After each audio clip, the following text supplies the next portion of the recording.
সবাই মিলে দুটি বাহু তুলে বলবো কি গৌরে লুরে সোনার নদিয়ায় উলুধ্বনি হরিধ্বনি শব্দ শোনা যায় আমার গৌরে লুরে গৌরে লোরে সোনার নদিয়ায় উলুধ্বনি হরির ধ্বনির শব্দ শোনা যায় আমার গৌরে লোরে গৌরে লোরে সোনার নদিয়ায় উলুধ্বনি হরিধ্বনি শব্দ শোনা যায় আমার গৌরে লোরে গৌরে লোরে সোনার নদিয়ায় উলুধ্বনি হরির ধ্বনির শব্দ শোনা যায় নিতাই গৌরী প্রেমানন্দ হরি সোনার নদিয়ায় উলুধ্বনি হরির ধ্বনি শব্দ শোনা যায় আমার গৌরে লোরে আমার গৌরে লোরে আমার গৌরে লোরে আমার গৌরে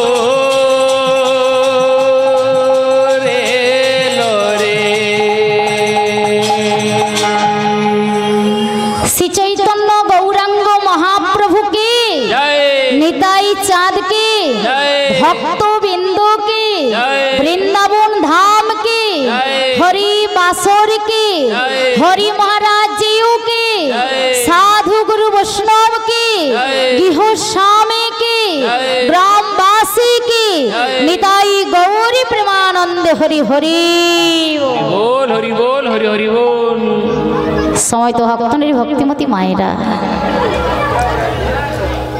আজকে আমরা সবাই জানতে পেরেছি যে যুগে আমরা বসবাস করেছি সে যুগের ভগবানের নাম শ্রী চৈতন্য গৌরাঙ্গ মহাপ্রভু। তাহলে চারটি তো যুগ ওমা সত্য যুগে জীব ভগবানকে লাভ করতেন কি করে জানা আছে? কি করে লাভ করতেন? ধ্যান ও তপস্যা করে জীব ভগবানকে লাভ করতেন। ত্রেতার জীব ভগবানকে লাভ করতেন কি করে? যাগ যজ্ঞ করে জীব ভগবানকে লাভ করতেন। দাপর যুগের জীব ভগবানকে লাভ করতেন কি করে? পূজা অর্চনা করে জীব ভগবানকে লাভ করতেন। তাহলে আমরা তো কলিহত জীব, আমরা ভগবানকে লাভ করব কেমন করে? এটা জানা আছে? আমরা কেমন করে লাভ করব?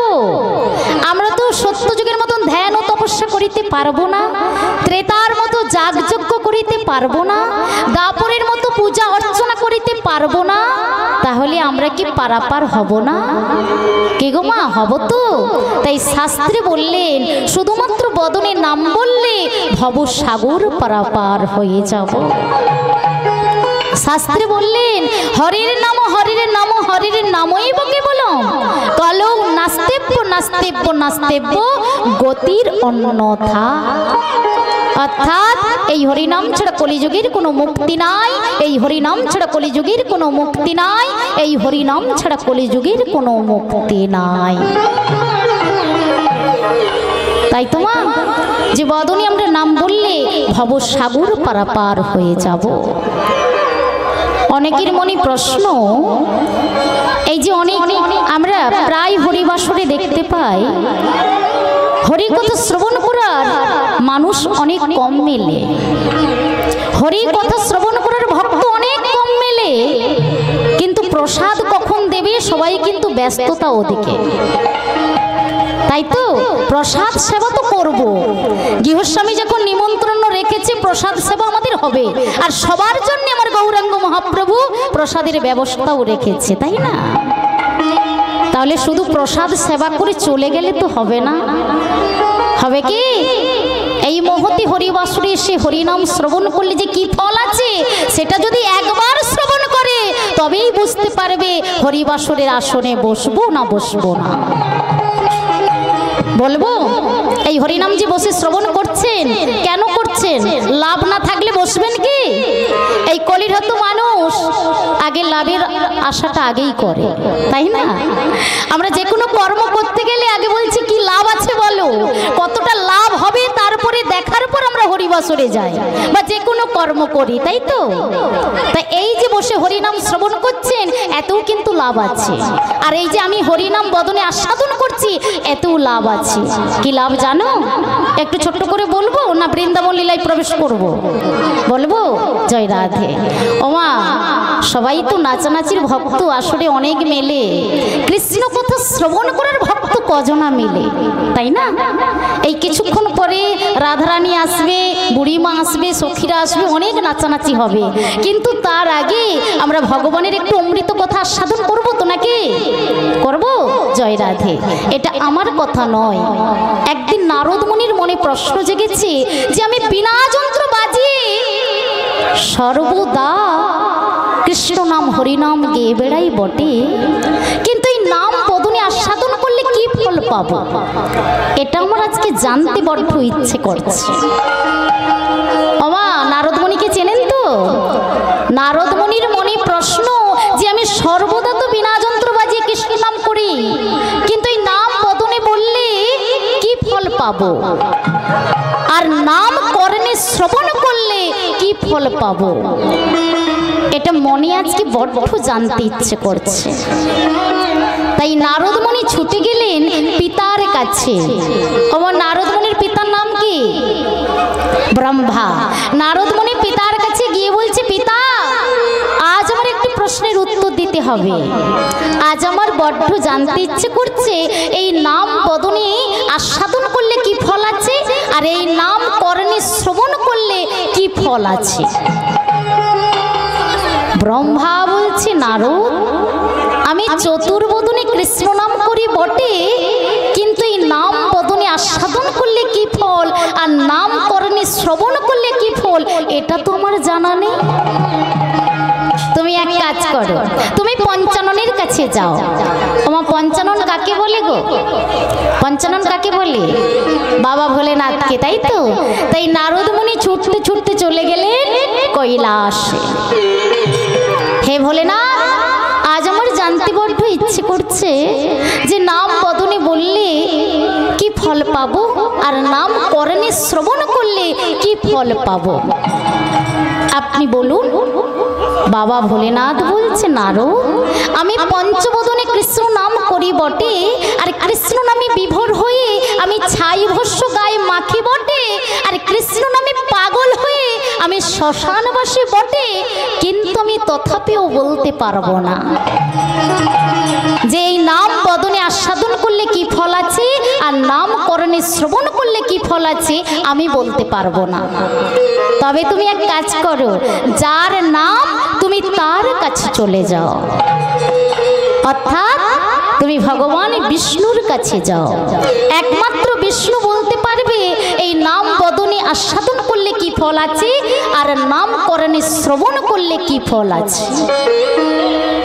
তাই নারদ মুনি ছুটতে ছুটতে ভগবানের বিষ্ণুর কাছে এসে উপস্থিত। দয়াময়, দয়াময়, আজ আমার জানতে বড্ড ইচ্ছে করছে যে আমি সর্বদা বিনা যন্ত্র বাজাতে বাজাতে কৃষ্ণ গুণগান গেয়ে বেড়াই, কিন্তু এই নাম বদনে বললে কি ফল পাবো আর নাম কর্ণে শ্রবণ করলে কি ফল পাবো, আজ আপনাকে বলতে হবে। ভগবান বিষ্ণু বলছে, নারদ, তুমি এই প্রশ্নের উত্তর শুনবে। এটা যদি জানতে হয় যে নাম বদনে বললে কি ফল আছে আর নাম কর্ণে শ্রবণ করলে কি ফল আছে, এই বিষয়টা যদি তোমাকে জানতে হয় তোমাকে জমালয়ে প্রবেশ করতে হবে। জমালয়ে? প্রভু আপনি কি বলছেন? কি আমি যাব জমালয়ে? আমি যে বৈষ্ণব, আমি জমালয়ে যাব? এ হতে পারে নাকি?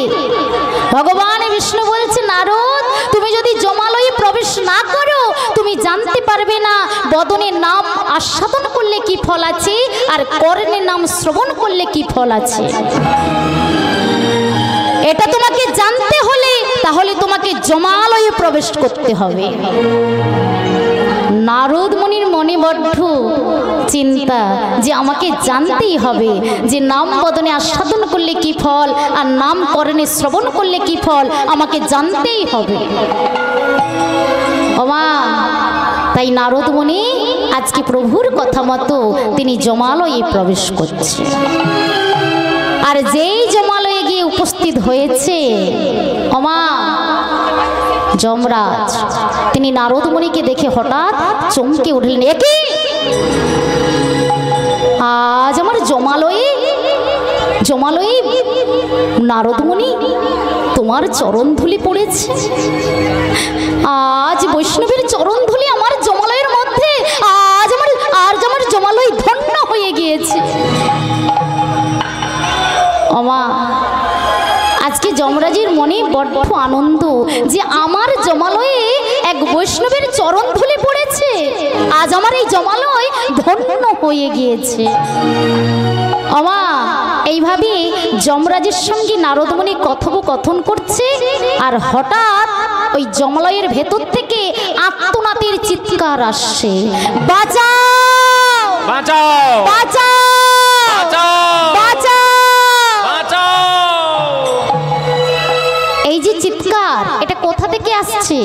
ওই জমালয়ের ভেতর থেকে আসছে। কিভাবে জানেন? ওই জমালয়ে কারা যায় জানেন কি? ওমা অনেকেই মনে করছেন এই দেহটা পুড়ে ছাই হয়ে গেলেই আমি মুক্তি পেয়ে যাব। অনেকে মনে করছেন, এটা যদি কেউ ভেবে থাকেন সেটা ভুল ভাববে। কারণ তোমার দেহটা পুড়ে ছাই হয়ে যেতে পারে, আত্মার কখনো মৃত্যু নাই। একটা জামা কাপড় যেমন পুরনো হয়ে গেলে তুমি অঙ্গে ধারণ করো না, তুমি ছেড়ে আবার নতুন জামা কাপড় অঙ্গে ধারণ করো, ঠিক তদ্রূপ একটা আত্মা একটা দেহকে পরিত্যাগ করে আর একটা দেহে যে প্রবেশ করে। তাই কখনো এটা মনে করবেন না যে আমার দেহটা পুড়ে ছাই হয়েছে বলে আমি মুক্তি পেয়ে গিয়েছি, এটা কখনোই মনে করবেন না। ওমা এই মনুষ্য জন্ম পেয়ে কতটা পাপ করেছি আর কতটা পুণ্য করেছি।